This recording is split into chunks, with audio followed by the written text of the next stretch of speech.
welcome to another brand new episode here on Britain's Farm. So you'll remember from the last episode we got Richard's 2 fields drilled. I drilled the other field off camera just because I didn't want that video to go on for ages and ages and ages.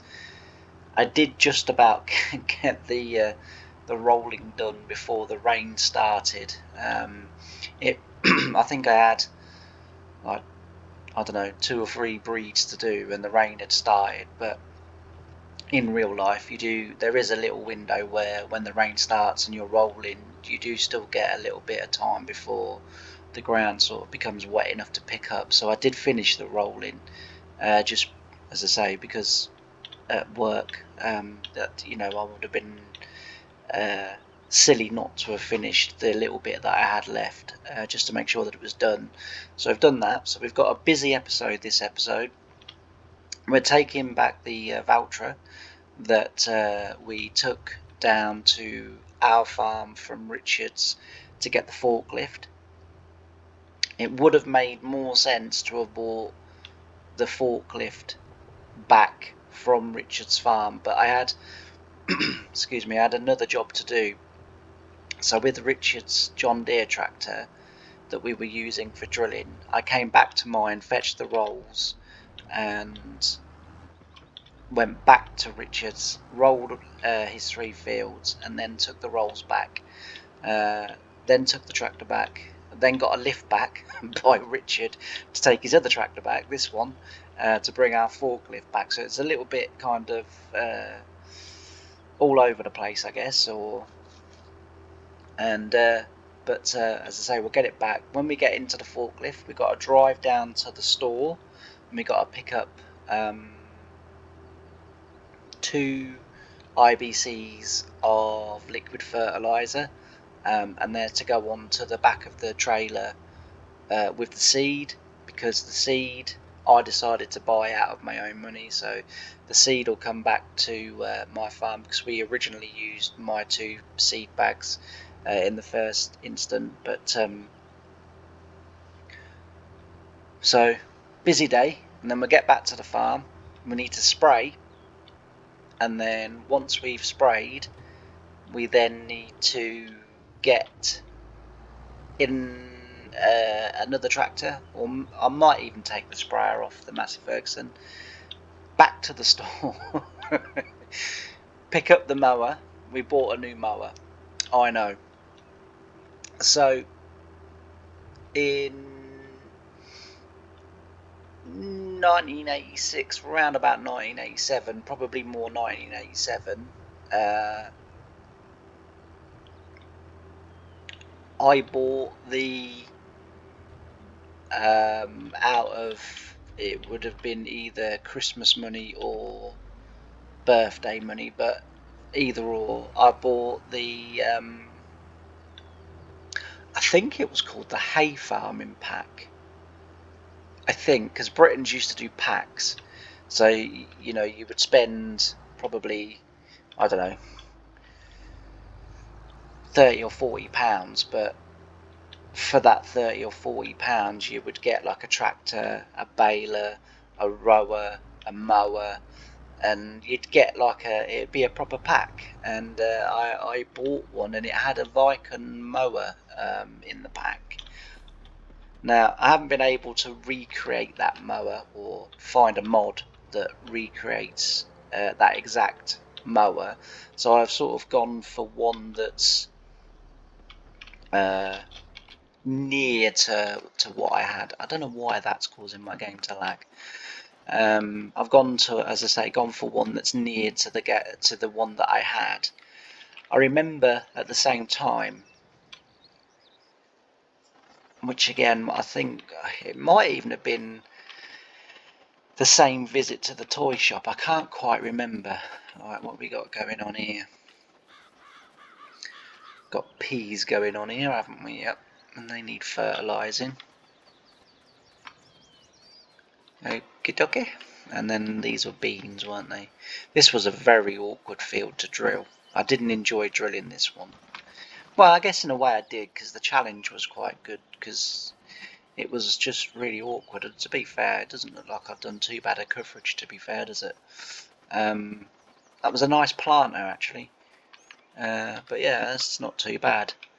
As I say, having the markers makes such a difference to being able to keep straight and to not miss, because that looks pretty good. The places where I've likely missed would be around these telegraph poles. As I say, these were awkward, but I decided to put because you don't always put headlands in at telegraph poles. You'd sort of let's find the nearest tram line. Wouldn't necessarily be, well, I suppose it would if the sprayer was wide enough. So you'd come sort of up to here and then stop and then either fold up and go round and then rejoin the tram line on the other side, or vice versa, come this way round. But I decided that it would probably be a lot better to put a headland in. Obviously we didn't need to put a headland in all the way around here, but so I put the headland in so that when we come down that tram line, we can spray right up to here. So I keep spraying right up to here, and then we can then go around the headland, and then this side come back or turn down that headland there and then come back and then spray. It does mean we're going to have a little bit of the field that's missed. Now, I mean, in sort of real life on the farm, we wouldn't have had near the edge of the field or a dike or whatever that might be, or the hedge or whatever. We wouldn't have such a big area around the telegraph pole on this side, so we would cut it, like plough it as close as we could get it, or as comfortable with the implements, and then that does give you a slightly, I mean, if I was to come here and plough this, I'd plough it across there, so about there. So I'd plough it across there, so it gives you quite a bit more land, and you'd be able then to go round. And of course the other thing with real life sprayers is you can half fold them, so you can fold one side completely and then fold in like one or two sections of the other boom, so you've just got a little bit sticking out, so that you can just do that little bit and stretch. So but Farming Sim doesn't allow you to do that. But anyway, I digress, because we've got to get on. Yeah, so, but all in all, actually, finally, not a bad job in here. I don't know whether it's coming across on the microphone or not, whether I'm a bit breathy and stuff like that. My heart at the moment is playing up again, so I'm struggling. My heart's going quite slowly, which is making it really hard to breathe. And sort of my body is, naturally trying to take massive in breaths, and it's not really working. It doesn't work, unfortunately. You just have to kind of put up with it. But I apologise, as I say, if it's coming across on the camera, on the microphone. Sorry, not on the camera. Okay. Why is my arm on my teleporter not working? Ah, there we go. I think actually I extended that, didn't I? Well, not by very much. So, yeah, so apologies, as I say, if every now and again you hear this sort of massive, Jesus, that is a high place tree. It's really handy, this mod. I should do this stuff off camera, then I'd look very professional. I don't notice it when I'm off camera. I only notice it when I'm on camera, and I think, Jesus, the people are looking at me now going, well, what is this tree, James? Look at it, look, it's higher than your bloody teleporter. Get rid of it, man. There's another one down there. I tell you, I swear these trees, I'm leaving that one. You didn't see that one. I swear these trees get higher and further out of the ground. So yeah, anyway, we'll toddle off down to the store. I'll give you a little bit of a of a tour of what I've bought, because I bought something else as well. This was on sale, so this was really cheap, but as I say, I bought it, I don't know whether I bought it in the same purchase as the 8-pack, or whether I sort of bought it at some other point, because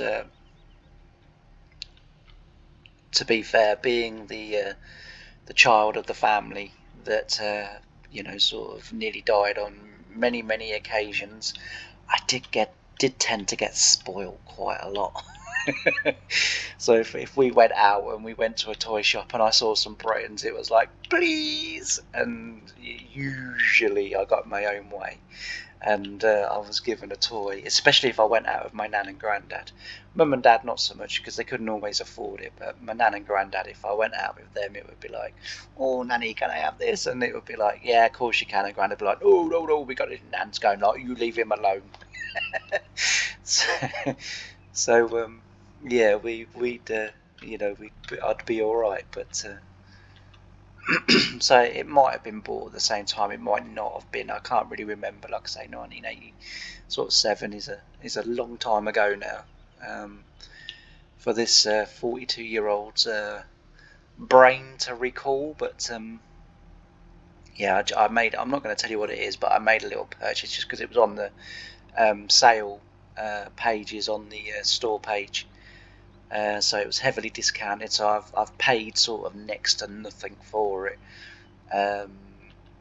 So I couldn't resist, because it was a toy that I had that I played to death, and I absolutely loved it, because it meant that when myself and my little brother, or one of my bigger brothers, played tractors, like, or whatever, in the bedroom or in the living room or wherever, excuse me,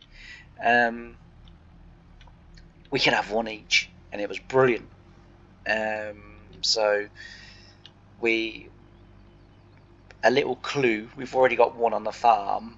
It's a different brand, but it's probably my favourite toy of all time, and I really like using it in the summer. But I did then, as I say, get this other one, and yeah, as I say, the two of them I played to death, because I absolutely loved them. As a little boy, I was fascinated with the front of the machine, just going round and round and round and round and round, and it all relied on one central wheel. And it was incredible, because it worked flawlessly. Now when you buy them, they have the wheels on the side to try and sort of, simulate the auger and everything. They have the wheels on the side, but they just don't go round. Like, you just like, well, where's the fun in that? When I was a kid, as I say, I was fascinated with the front of the machine going round and round. But anyway, we're nearly here, and then I promise I'm going to stop waffling. I'm going to do some, we're going to time lapse the rest of all of the work that we have to do then, and then that will be this episode complete. Right, here we go. You'll see it straight away because it's massive. You'll probably see it before the mower. We'll try and keep it a secret. Can I turn wide enough? Ooh, you got a glimpse there. Yes, it's the Britain's Massey Ferguson Combine. Oh, I know you all guessed it. Alright, let's select trailer and then turn that over. So I bought the Massey Ferguson Combine. Now, the header unfortunately wasn't on sale, so we haven't got a header for it yet. And of course the real one in real life, you couldn't take the header off. So once we get a header for it, and once we get the header on, the header won't come off no more, so there won't be no header trailer, which makes it awkward for getting out of here. But like the New Holland, I think that gap is just going to be wide enough, because they are small headers. But yeah, and as I say, I bought the mower, but that's not quite the mower that I had. This is a Kavernland, I should say, and the other one that I had was a Vicon, but I couldn't find one on the mod sites or anywhere, or even on the mod hub, so had to go with that one. Anyway, let's get ourselves As you can see, I continually scour. I'm sure Britons did a 500 favourite as well. I'm not sure, but I'm sure they did. But I think that would have been later. We need that one, and we need that one, and we need liquid fertilizer.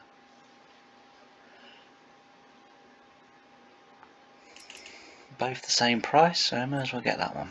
Oh, I thought I had.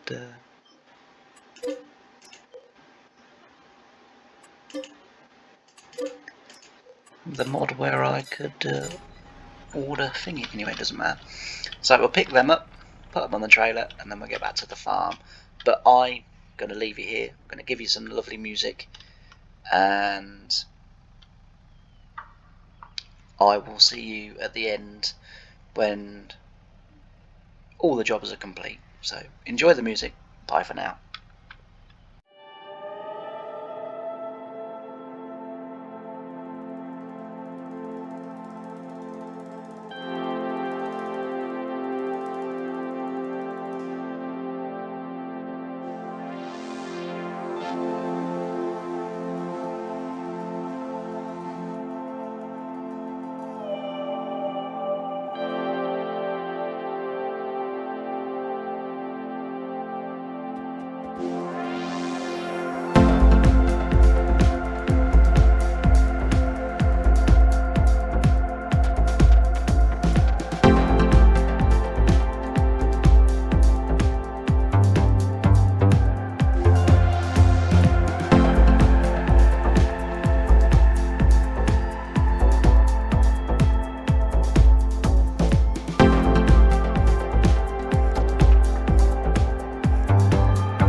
How are we all doing?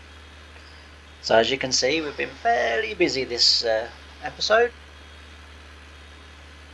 We've sprayed the 2 crops that we planted in April, and we've given them their first dose of fertilizer. We've also, as you've seen, mown this field and the one behind, and now we're busy baling. But as I say, I think the episode has probably gone on long enough, and I'm guessing that you probably don't want to sit through all of this baling, because I've got this field to bale, and then the field behind, but that needs tedding still, but the field behind, and then the other grass fields as well. The plan for me and Richard is that we're going to use all the bales it takes to fill the hay bale store, and then any bales that are remaining we're going to sell and then take half each, because Richard's got a lot of grass here. I've got 3 fields. The 3 fields that I've got on my little bit of farm, this is the last year they're going to be hay, because Richard wants to get out of arable and into just hay, because it's easier for him to manage, mainly because I do all the work. And then any arable fields that he does have, I will farm them, but again we will take half of, rather than paying Richard rent on the land or hiring the land off Richard, we will just give Richard half of what we make off the land. So obviously we'll get half of the profit, and he'll get obviously his share, and that's for us seems to be the sort of fairest way to do it, because as I say, he's just looking to sort of do the animals. He doesn't really have to do too much. Again, I look after all of it, and rather than paying me a wage and me paying him rent and whatever, all the things that we make off our farms, we sort of basically sell. We have like one account, and the money in there is the money that we can use.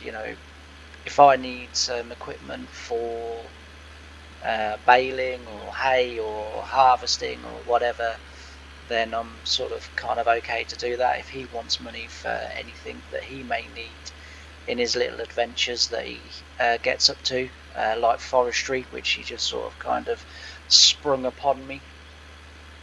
So you might see over the next sort of few episodes the bank account go up quite rapidly, but that's just because we're joining bank accounts. So Richard has agreed, because I have told him that we were saving quite a lot of money for farm expansion, and Richard has kind of sort of said, well, on the one hand you don't really need to expand the farm because you've got these sheds here, blah blah blah blah blah. And I was quite insistent that I wanted to expand my farm. I wanted to sort of grow my side of the business, and in the end he's agreed. So we're still on for winter farm expansion, which I'm really looking forward to. And as I say, hopefully then we'll be able to in the future look towards getting some pigs and some dairy cows and stuff like that. So I think Richard understands that over the course of time he's going to earn his money back and some. So any money that he may lose initially, he knows that because we're as a business heading in the right direction, and although it's not true for the toy world, which is what we're trying to sort of recreate here in real life. I mean, a lot of farms today, small family farms are sort of saying, well, look, why don't we just get rid of sort of all of the really old equipment or the sort of not needed equipment, basically have one bank account, join forces. You know, between us, we've probably got a few thousand acres of land, and they're just, you know, separate family farms are becoming one business, and it's pretty much what's being forced upon them. And you know, I really hate this tractor. This is why I was going to get rid of this tractor, because it's just too slow. But yeah, so as I say, so it's not, what we're doing is not sort of unrealistic in any way, mainly because I wouldn't really want to do something that was kind of unrealistic. But you know, because many, as I say, many modern day farms at the moment are doing it. But anyway, this episode has gone on long enough. I've waffled on long enough, so that all that's left for me to say is, if you've enjoyed the video, please don't forget to like, comment and subscribe. Hit that notification bell so that you get reminded or alerted every time that I release a video. And thank you ever so much for all your continued support. It really does mean a lot. I say it every episode, and I say it because I mean it. It really does mean a lot. And I've really enjoyed having your company on this video, and I really hope to see you again in the next one. Thanks, and bye for now.